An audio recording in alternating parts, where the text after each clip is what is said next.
Subscribe कीजिए PC study को और दबाइए इस बेल आइकन को हमारी लेटेस्ट एजुकेशनल वीडियोस सबसे पहले देखने के लिए।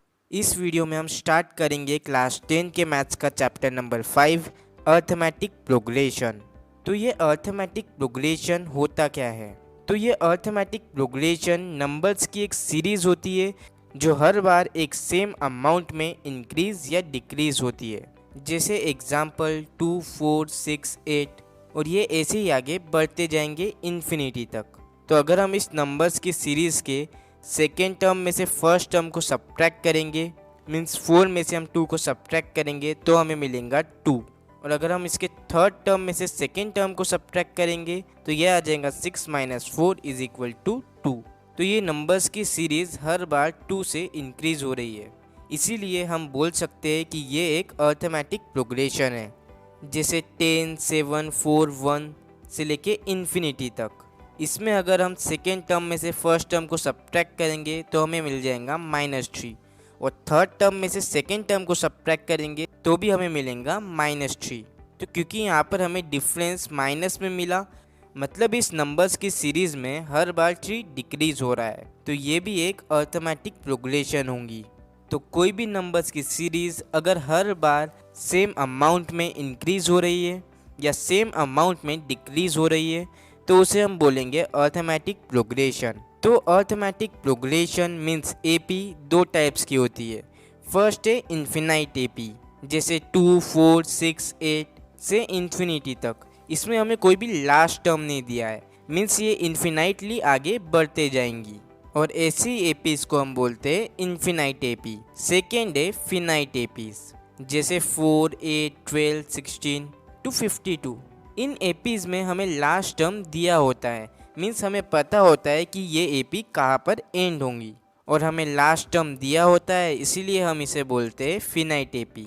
तो ये जो एपीज होती है मीन्स अर्थमेटिक प्रोग्रेशन होती है, उसे हम एक जनरल फॉर्म में लिख सकते हैं। जैसे यहाँ पर एक एपी है 100, 300, 500, 700, 900 टू इन्फिनिटी, ये ऐसे ही आगे बढ़ते जा रही है। तो इस एपी के फर्स्ट टर्म को हम ए से रिप्रेजेंट करेंगे और सेकेंड टर्म को A2 से, और ऐसे ही यहाँ पर थर्ड टर्म के लिए A3, फोर्थ टर्म के लिए A4, और ये ऐसे ही आगे बढ़ते जाएंगे। और इस एपी का second term minus first term means A2 - A1 equal होगा कॉमन डिफरेंस के, जिसे हम D से भी रिप्रेजेंट करते हैं। तो इस एपी का सेकेंड टर्म है 300 और फर्स्ट टर्म है 100, तो इसका कॉमन डिफरेंस मीन्स D हो जाएगा 200। और जैसा कि अभी हमने देखा कि AP के फर्स्ट टर्म को हम A से रिप्रेजेंट करते हैं, तो यहाँ पर आ जाएगा A, और second term means A2 equal होता है A + D के, मतलब first term plus common difference के। तो इस AP का फर्स्ट टर्म है 100 और कॉमन डिफरेंस है 200,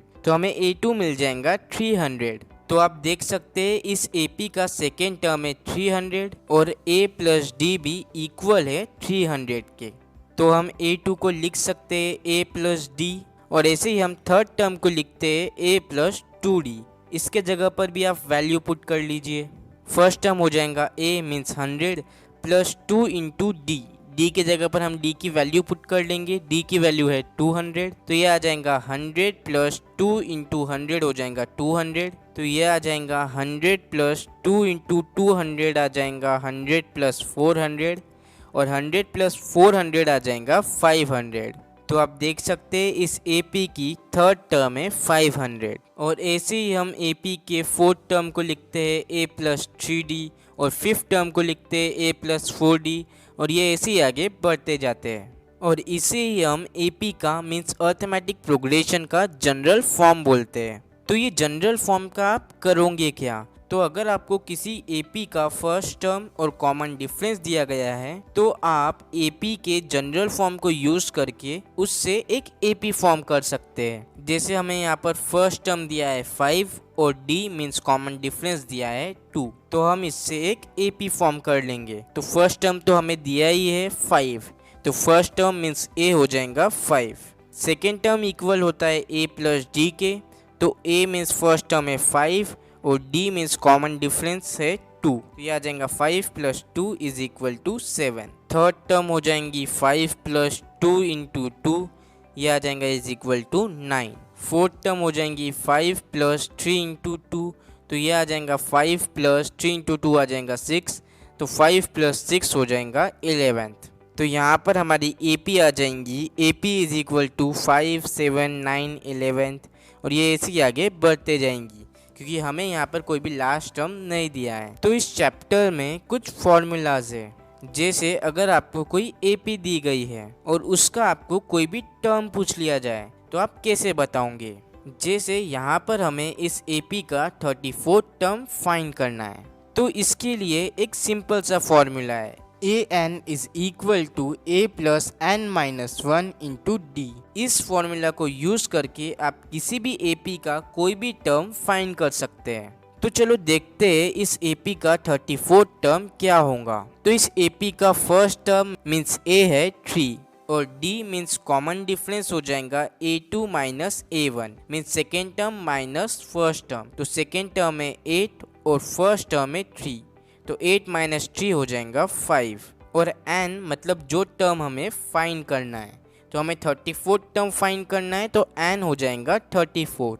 तो अब हम इस फॉर्मूला में ये वैल्यूज पुट कर लेंगे, तो ये आ जाएगा a34 is equal to first term है 3 प्लस n है 34 माइनस 1 इंटू डी है 5, तो ये आ जाएगा 3 प्लस 33 इंटू 5, 3 प्लस 33 इंटू 5 आ जाएगा 165, तो a34 आ जाएगा 3 प्लस 165, 3 प्लस 165 हो जाएगा 168, तो a34 हो जाएगा 168, मतलब इस AP के 34 टर्म होंगी 168।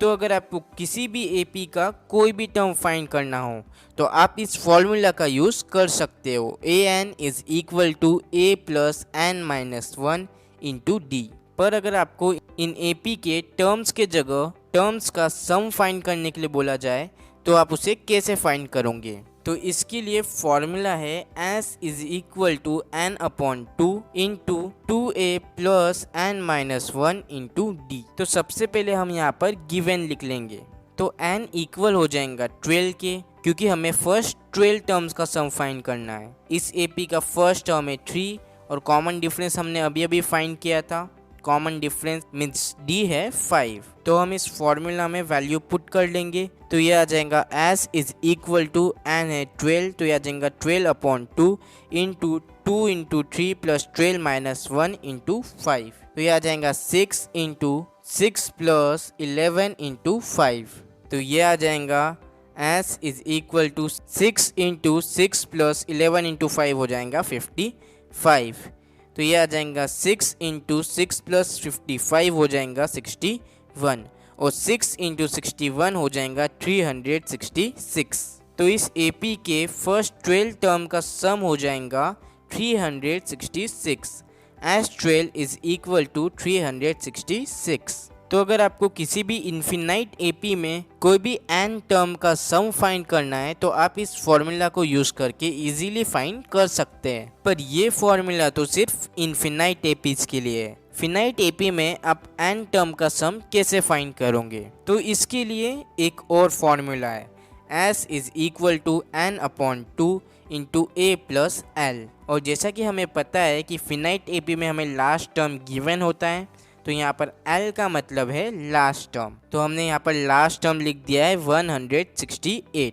तो हम इसमें वैल्यू पुट कर लेंगे, तो यहाँ पर हम n पुट कर लेंगे 34। हम इसके लास्ट टर्म तक का ही सम फाइंड कर लेते हैं, तो ये आ जाएगा 34 अपॉन 2 इंटू 3 प्लस 168, तो ये आ जाएगा 17 इंटू 3 प्लस 168 हो जाएगा 171, तो ये आ जाएगा S34 is equal to 2907। Means अगर आप इस AP के 34 टर्म का सम करोगे तो वो इक्वल होगा 2907 के। तो इस फॉर्मूला से आप फिनाइट AP में भी n टर्म का सम इजीली फाइंड कर सकते हो। तो जैसा कि अभी हमने देखा, इस चैप्टर में टोटल 3 फॉर्मूलाज दिए गए हैं। फर्स्ट है an is equal to a plus n minus one into d. Second है s is equal to n upon 2 into 2a plus n minus one into d. और थर्ड है s is equal to n upon 2 a plus L, जिसमें से first formula है term find करने का, जो infinite और फिनाइट दोनों ही एपीज के लिए सेम होता है, और बाकी के दो फॉर्मूलाज से हम सम ऑफ एन टर्म फाइंड कर सकते हैं इन्फिनाइट और फिनाइट एपी के लिए। तो इन तीनों भी फॉर्मूलाज को आप लर्न कर लेना। तो इस वीडियो में इतना ही, नेक्स्ट वीडियो से हम इसकी एक्सरसाइज सॉल्व करेंगे। तो मिलते हैं नेक्स्ट वीडियो में।